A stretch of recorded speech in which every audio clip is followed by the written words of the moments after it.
একটা জঙ্গলে এক বাঘ বাস করত। সে খুব লোভী ছিল, সব সময় বেশি খাওয়ার চিন্তা করত। একদিন সে খরগোশদের গ্রামে গেল। বাঘ বলল, আজ থেকে প্রতিদিন একটা করে খরগোশ আমার জন্য নিয়ে আসবে, না হলে আমি পুরো গ্রাম খেয়ে ফেলব।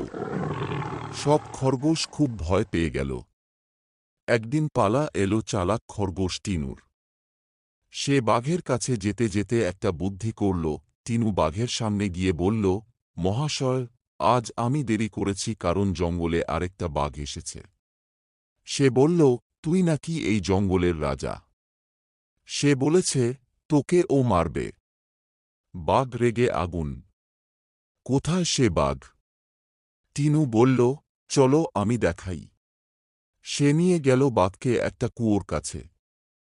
টিনু বলল, এই কুয়োর ভেতরেই আছে সে। বাঘ কুয়োর মধ্যে তাকিয়ে দেখল নিজেরই প্রতিচ্ছবি, আর সে ভাবল এটা সেই আরেক বাঘ, আর লাফ দিয়ে পড়ে গেল কুয়োর পানিতে।